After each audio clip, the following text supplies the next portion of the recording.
primeiro lugar, é importante frisar que a baixaria protagonizada pela primeira-dama petista foi financiada com dezenas de milhões de reais de dinheiro público. Um governo que promete diálogo, mas entrega tropeços diplomáticos. Uma recente polêmica envolvendo Janja da Silva no G20 não é apenas uma frase fora de lugar. É a representação clara de um despreparo que manchou a imagem do Brasil lá fora. Enquanto Lula prega a união, sua esposa vira manchete por ofender líderes internacionais. A esquerda sempre tentou monopolizar a moralidade, mas e agora?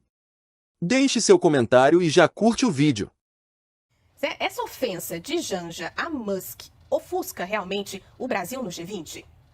Bom, olá, meus cumprimentos a todos. Na verdade, eu acho que há um momento em que nós temos que pegar, entender o que aconteceu e dar a devida proporção.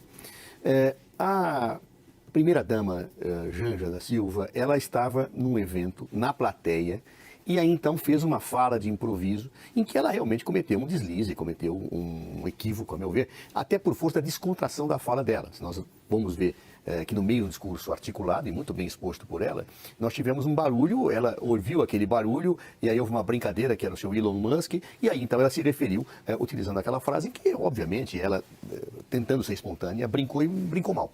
Eu acho que isso efetivamente é inegável. Tanto que o próprio presidente Lula, em seguida, vem e fala que nós não devemos xingar nem atacar pessoas. Ou seja, o próprio presidente Lula, momentos depois, ele faz uma fala corretiva, mostrando que efetivamente aquele é um deslize. Uma situação que acontece com vários governantes e sempre acontecerá. Deslizes são próprios da vida pública, alguns mais graves, outros menos graves, alguns deliberados, outros não deliberados. Por exemplo, o presidente Bolsonaro cometeu vários deslizes, alguns deliberados, alguns não por espontaneidade, mas quando ele, por exemplo, confundiu a torre de Pisa com torre de pizza, quando ele confundiu um membro do governo dos Estados Unidos com um comediante, o Jim Carrey. Ou seja, isso tudo acaba acontecendo na vida política e nas falas. Esses são deslizes. O duro é quando você tem uma intenção deliberada, uma crença afirmada, e aí você faz uma ofensa a alguma autoridade ou a qualquer pessoa. No caso específico de Janja da Silva, nossa primeira-dama, ela estava num momento de descontração da sua fala, uma fala improvisada, e aí deu uma derrapada, indiscutivelmente uma derrapada. Acho que há uma concordância em relação a isso. O próprio presidente, a seguir, veio e colocou a situação para que isso não se alastrasse para uma situação exacerbada. Feita esta observação, e tendo em vista a própria fala do presidente da República, corrigindo e colocando as coisas no seu devido lugar, eu não vejo como se deva maximizar esta situação. Ou seja, dar uma dimensão maior a esse tipo de coisa, a deslizes que os governantes, em geral, acabam fazendo. Todos nós fazemos. Quando nós falamos, muitas vezes, nós estamos dentro de uma certa situação, queremos fazer uma brincadeira e acabamos colocando mal certas palavras que não poderiam ter sido colocadas naquele momento. Então, eu diria a vocês que diante da fala do presidente Lula, esse sim é o chefe de Estado, a coisa ficou colocada no seu devido lugar. Óbvio que tenta-se maximizar isso, óbvio que tenta-se colocar situações para evitar desgaste, natural da oposição ao fazer isso. Mas se tivesse sido um ato deliberado, não naquele momento em que se colocou, num discurso, numa coletiva e fora daquele contexto, eu acho que aí poderia assumir uma gravidade, embora não seja eleita nem exerça a função pública a senhora Janja da Silva. Mas é primeira-dama e, como tal, poderia ter ganho essa dimensão. Mas no contexto em que foi e com a fala seguida do presidente, me parece que daqui para frente, depois da fala do presidente da República, qualquer tentativa de colocar isso num patamar acima daquilo que representa é uma estratégia de quem quer desgastar e não pretende olhar a realidade como ela é. Eu queria te ouvir também. Zé Eduardo Cardoso lembrou bem, o presidente Lula corrigiu meio que indiretamente, né? Não citou exatamente esse fato, mas essa fala, no seu ver, no seu entendimento, acaba ofuscando o G20? Não ofusca. Olá, Juliana. Olá, doutor Zé Eduardo. Saudações à nossa audiência. Bom, em primeiro lugar, é importante frisar que a baixaria protagonizada pela primeira-dama petista foi financiada com dezenas de milhões de reais de dinheiro público. Só em cachês de artistas foram gastos cerca de R$1 milhão do pagador de impostos. A farra, ou melhor, o festival com dinheiro do povo, foi batizado pela imprensa de Janjapalooza. Tamanho o empenho da organização do evento em alavancar a imagem da primeira-dama com a tal Aliança Global contra a Fome e a Pobreza. Muito mais fácil e efetivo seria doar aí cestas básicas para a população vulnerável. Mas a senhora Rosângela da Silva, vulgo Janja, não tem um histórico de grandes realizações nessa área, que costuma ser a atribuição principal das grandes primeiras damas. Vamos recapitular. No primeiro ano do governo Lula, Janja realizou seu sonho e foi curtir a folia do carnaval em um camarote lá em Salvador, enquanto o litoral paulista estava embaixo d'água. Alguns criticaram aí a senhora Lula por insensibilidade com as vítimas e seus familiares. Mais para frente, em setembro de 2023, o Globo publicou essa matéria aqui. Em meio à tragédia no Rio Grande do Sul, aquele ciclone extratropical que deixou mais de 40 mortos, Janja festeja a chegada à Índia e vira alvo de críticas. É aquele vídeo que ela fala, namastê, me segura que eu já vou sair dançando. Enfim, uma tremenda vergonha alheia. Aspas. Primeira-dama publicou vídeo em que aparece animada, muito animada, no desembarque e apagou o post após repercussão negativa. Fecha aspas. Posteriormente, em maio agora de 2024, em meio às enchentes sem precedentes lá no Rio Grande do Sul, que mataram cerca de 200 de brasileiros, os leitores do Globo se depararam com essa manchete aqui. Janja no Rio para o show de Madonna e a expectativa de um encontro entre as duas. Após mais uma repercussão negativa, a Janja volta a Brasília no mesmo dia e a assessoria do governo federal desmente o jornal. Mas passam alguns dias e um vídeo emocionado da primeira-dama aos prantos, celebrando o resgate de um cavalo, também gera polêmica, já que as vítimas humanas da tragédia não contaram com tamanha exibição pública de solidariedade. Nesse contexto, os eventos laterais do G20 seriam um palco ideal para resgatar a imagem da Janja como uma primeira-dama mais atenta à população vulnerável.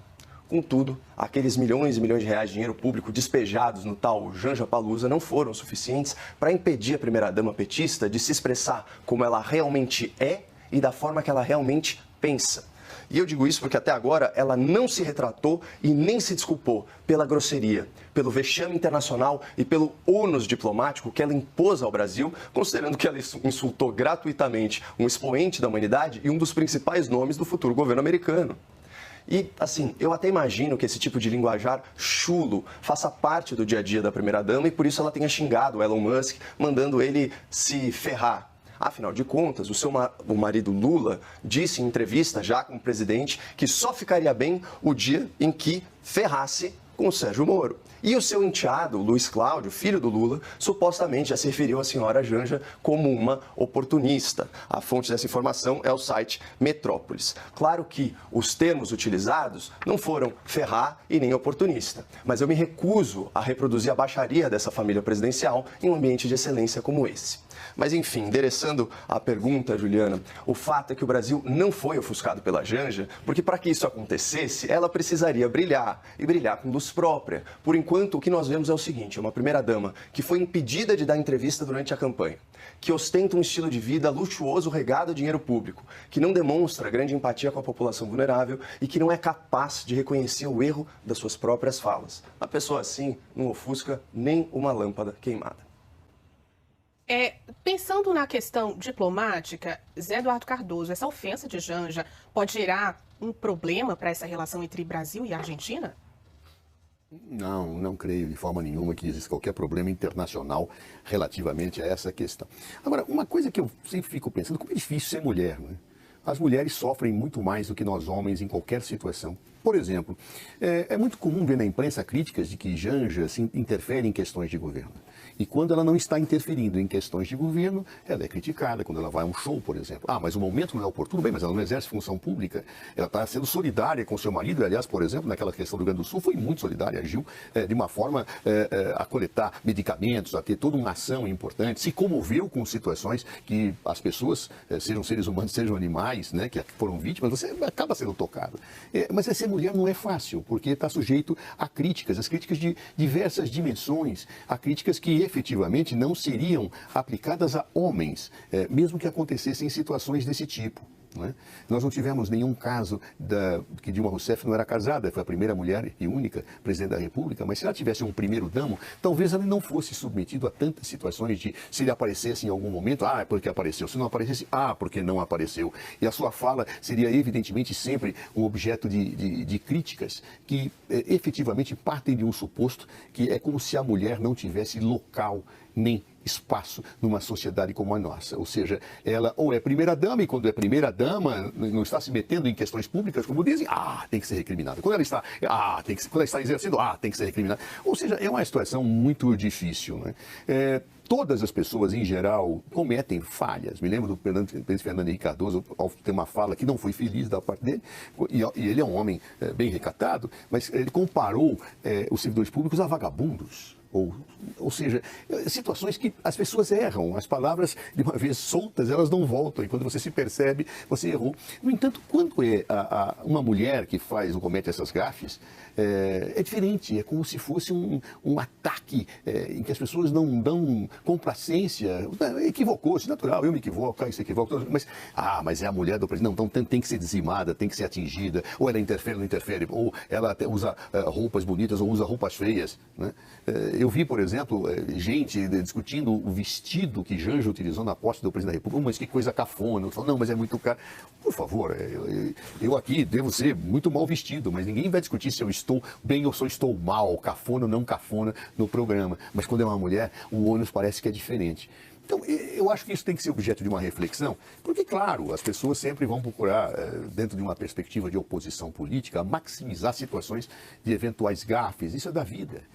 Eu próprio, nessa vida pública, cometi gafes, mas nunca fui acusado, além do limite da minha própria gafe, por comportamentos que são absolutamente normais, como acontece com as mulheres. Ou seja, não é fácil ser mulher, e uma mulher que tem uma exposição pública em qualquer dimensão. Caio, essa ofensa de Janja Musk pode gerar um problema diplomático? Olha, nem tanto, porque o próprio alvo aí das grosserias, dos xingamentos, da deselegância da primeira-dama petista, ironizou a situação, né? E ainda tirou um sarro, falou, vocês vão perder as próximas eleições. Aliás, já é a segunda predição feita pelo senhor Elon Musk, que claramente apostou no cavalo vencedor no caso das eleições americanas. Então ele antecipou que Lula da Silva e o PT vão perder as próximas eleições e que o senhor Alexandre de Moraes eventualmente vai parar atrás das grades por supostos abusos aí do seu poder jurídico, né? Bom, enfim, eu só queria também deixar registrado aqui que eu acredito que o Dr. Zé Eduardo é muito elegante, ao contrário aí do discurso dele. Mas, independentemente disso, eu não acho que é certo colocar a primeira-dama como uma vítima da sociedade. Ela é vítima do quê? De um estilo de vida nababesco, custeado por milhões e milhões de reais de dinheiro público, que garante aí uma vida cheia de glamour e ostentação, diárias nos hotéis mais caros, grandes comitivas. Então, a partir do momento que ela usufrui dessa estrutura, que é paga com o dinheiro do pagador de impostos, ela fica sujeita às críticas. É normal, ainda mais ela que se posiciona politicamente, que chamou inclusive o ministro Alexandre de Moraes de um grande aliado, né, que se refere aí àquele senhor, né, que fez o atentado ao prédio do STF como um bestão, pessoa claramente afetada aí por problemas de saúde mental, que depois se suicidou, a sua ex-mulher também parece que quase enveredou pelo mesmo caminho. Então, assim, colocar essa pessoa como uma vítima por causa do seu sexo, isso me parece razoável. Até porque, se fosse para dar lição aí de igualdade de gênero, a gente deveria começar pelo senhor Lula, né, que ao invés de dar espaço para sua mulher se expressar, inclusive reconhecer o erro, porque parece que isso é um ponto pacífico aqui no nosso debate, o Dr. Zé Eduardo reconhece que foi uma fala infeliz, eu também acho que foi uma fala infeliz, o mundo acha que foi uma fala infeliz, à exceção aí dos ministros mais radicais do governo Lula, que inclusive endossaram, né, o xingamento, a ofensa gratuita, mas tirando isso, todo mundo sabe que ela errou, que ela pisou na bola. Então, por que não se mostrar empoderada nesse momento, vir a público e se retratar, retirar o que disse? Assim, no máximo, de repente até pedir desculpas. Olha, desculpa por ter te ofendido gratuitamente, por ter mandado você se ferrar, etc. e tal. Né? Enfim, colocar um homem, né, para corrigir o que a mulher fez, isso sim me parece, para usar uma expressão da esquerda, o reforço de uma estrutura patriarcal. Mais machista que isso, Zé Eduardo, só proibir a sua mulher de dar entrevista na sua campanha eleitoral. E aí, de novo, aqui a gente vai concordar, a primeira-dama ela não é um cargo público, eles chamam de cargo social, é uma função social relevantíssima.